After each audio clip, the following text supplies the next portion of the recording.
नमस्कार। साकार agree institute के ऑनलाइन प्लेटफॉर्म पे आपका हार्दिक स्वागत है।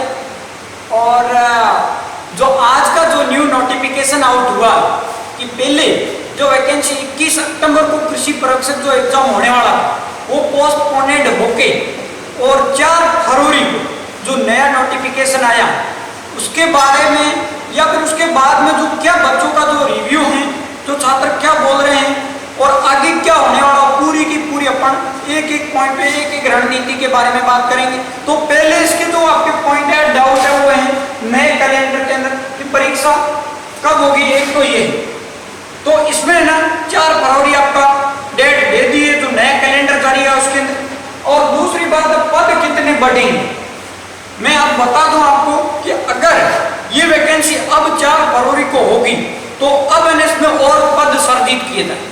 पद सर्जित करके आप मान के चलो 1000 से अब उसमें पद हो जाएंगे। और दूसरी बात है कि क्या दोबारा फॉर्म भरे जाएंगे।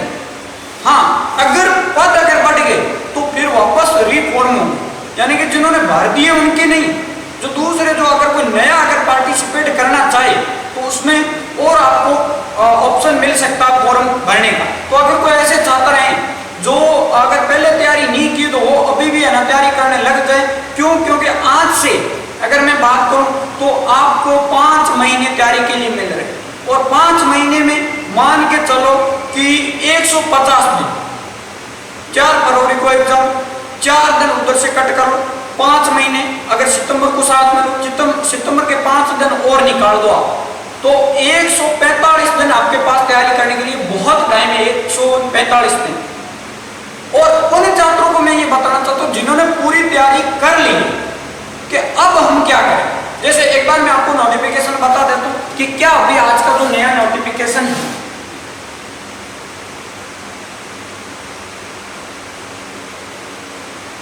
ये जो आपका नया आज जो नोटिफिकेशन आउट हुआ है वो है ये।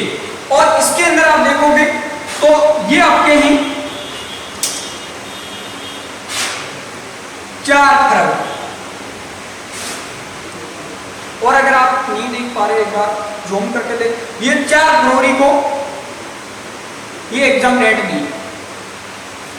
वैसे आपने सोशल मीडिया पे काफी पोस्टें हो रही हैं तो देख लिया होगा 4 फरवरी को आपके एग्जाम होगा। अब है ना मैं एक चीज जो आपको इंपॉर्टेंट बताने जा रहा हूं, वो आप काफी अलग अलग टाइप के स्टूडेंट, उनको मैं अलग अलग टाइप से बताऊंगी कि काफी ऐसे स्टूडेंट हैं जिनकी पूरी की पूरी तैयारी हो गई, पूरी तैयारी हो गई कि सर अब हम क्या करें। सिलेबस कर लिया, सिलेबस अपना 21 सितंबर के अकॉर्डिंग हो रहा था, अब वो क्या करेंगे एक बार तो ठंडे पड़ जाएंगे क्या अब रेस्ट करें। अब तो आज जिन्होंने ये न्यूज देख ली है वो जाके सो गए हो कि अब तो आराम करें। लेकिन रियलिटी ये है कि ना तो रुकना है और ना दौड़ना। आप जैसे चल रहे थे वैसे के वैसे आप चलते हो। अगर आपको जो 2024 के अंदर जो वैकेंसी होने वाली है उसके अंदर आपको अगर आपकी एक सीट निकालनी है, सिलेक्शन निकालना है, अगर आपको जीत का जुलूस निकालना है तो आपको लगे ही रहना पड़ेगा।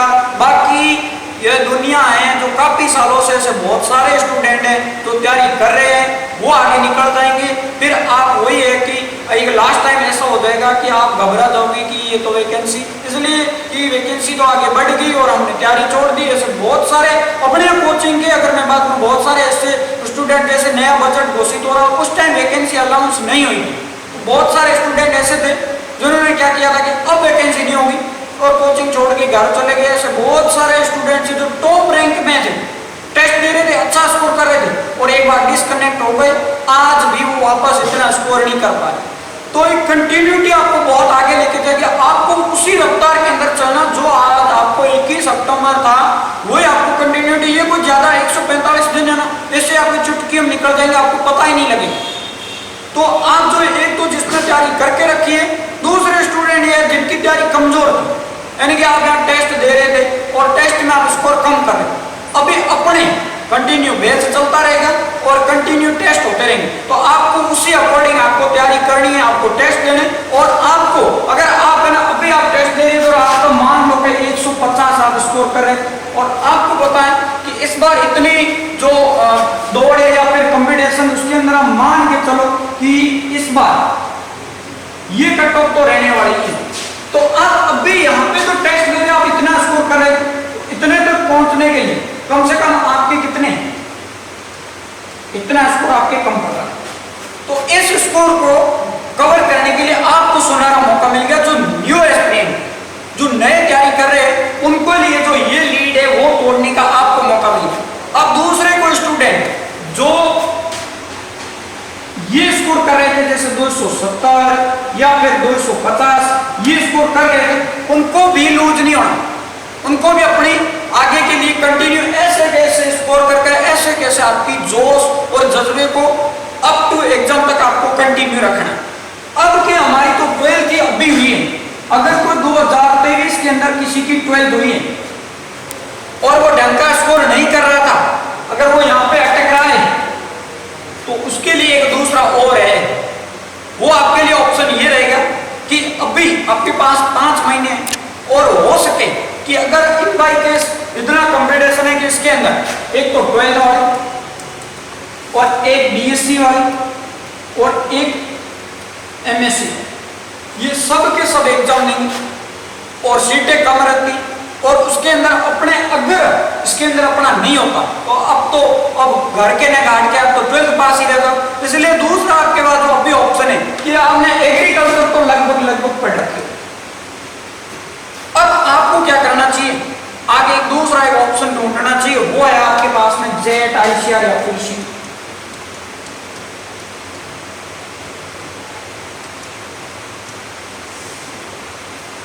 ये आपके पास ऑप्शन, फिर आपको इसमें लग जाना चाहिए।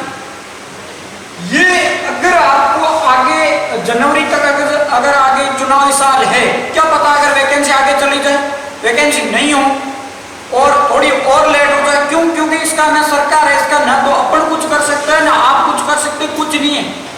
अगर किसी कारण से अभी खींच गई 5 महीने आगे, तो अगर लेट हो गई तो फिर आप तो यही बोलोगे कि अगर मैं पहले जेट कर लेता तो अच्छा रहता। तो इसलिए आपको अभी से है ना इस दौर में शुरू कर देना चाहिए ये दौर। और अगर आपके फरवरी में एग्जाम लग जाता है और आपको जनवरी तक अगर कोई और सूचना नहीं मिलती तो फिर आप जनवरी के बाद या फिर जनवरी के शुरुआती दौर के अंदर वापस सुपरवाइजर के अंदर लग जाना। लेकिन जो अभी नए छात्र हैं जो कहीं सुपरवाइजर के ऊपर ही निर्भर है कि नहीं मैं तो सुपरवाइजर ही तैयारी करूंगा, उनके लिए दूसरा ऑप्शन अभी ढूंढना बहुत जरूरी है। इस ऑप्शन को आपको ढूंढना बहुत जरूरी है, नहीं तो क्या पता ऐसे बहुत सारे स्टूडेंट होते हैं जो 12वीं करने के बाद जोश लगा लेते हैं कि अपन तो कृषि परीक्षक ही निकालेंगे, और कृषि परीक्षक अगर नहीं निकलता है तो फिर आप कृषि परीक्षक अभी वाली वैकेंसी उसके बाद में भी तैयारी कर सकते हो। क्यों आप ये देखो ये वाले भी कर रहे हैं, ये सब कर रहे थे तैयारी, सब एग्जाम देंगे। लेकिन अगर आप एग्रीकल्चर सुपरवाइजर की तैयारी कर रहे हो और आप 1 साल बाद में आप जेट नहीं कर सकते क्योंकि आपके कोई क्लासमेट वो कहीं तैयारी कर रहे हो, वो जेट में सिलेक्शन हो जाएगा, तो आप सोचोगे कि अब है ना मैं क्या जेट करूं। 1-2 साल 1-1.5 साल आपका ऐसे ही खराब हो जाएगा कि आप सुपरवाइजर एग्जाम दोगे, एग्जाम के बाद रिजल्ट आएगा, रिजल्ट के बाद 2 गुना आएगा, फिर वापस फाइनल आएगा। ऐसे करते करते इस वैकेंसी को क्लियर होने में मान के चलो कि 1.5 साल का आपके टाइम लग गया। आप वापस कभी भी इसकी वापस जेट का आप तैयारी नहीं कर सकते, इतना लंबे समय बाद में आप वापस जेट का मानस नहीं बना पाते। अगर मानस बनाते हो तो भी आप 1-1.5 साल लेट हो गए। इसलिए आगे ग्रेजुएशन करना जरूरी है। और जो ऐसे छात्र हैं उनको लिए मैं ये आज इसलिए मैं स्पेशली आपको एक तो जिनकी पूरी तैयारी हो गई है उनको यही बोलना चाहता हूँ कि आप कंटिन्यू रहो, आपको लूजर नहीं बनना। जिनकी बीएससी और किया किसी ने अच्छे से पहले से थोड़े से नंबरों रह चुके या फिर अच्छा स्कोर कर रहे हो, जो ये स्कोर कर रहे हो आप लोग वो तो आप कंटिन्यू। और अगर कोई स्कोर नहीं ढलका हो रहा आपका, जो ये 240 या 250 के समथिंग जो स्कोर कर रहे हैं ये वाला, ये अगर ये स्कोर कोई कर रहा तो उसके लिए ये सोर्सेज देख लो, अभी आपको लग जाना चाहिए। कल से ही आप एनी कंडीशन ये बैच ज्वाइन कर लेना चाहिए। ये अभी आप साकार के अंदर भी नया बैच स्टार्ट करें और अदरवाइज अगर कहीं भी तैयारी कर रहे हो तो आप कहीं भी किसी भी कोचिंग से अभी आपको जेट ज्वाइन करना बहुत जरूरी है, क्योंकि अभी अपन को फाइनली नहीं बता सकते। और दूसरे जो जिनकी अच्छी तैयारी है या फिर कोई कर रहे हैं उनके लिए यही है कि आप तो एक बार लगे रहो। मैं 1 साल अगर नौकरी नहीं लगी तो क्या होगा? क्या 1 साल में आपको ऐसा बिजनेस खड़ा कर दोगे जो लाखों कमा लोगे? लगना तो आखिरकार नौकरी है, पहली से लेकर 12वीं तक आपने पढ़ाई कर ली, तब 1-2 साल के लिए फिर और इंतजार कर लो और मेहनत कर लो, क्या बिगड़ रहा आपको?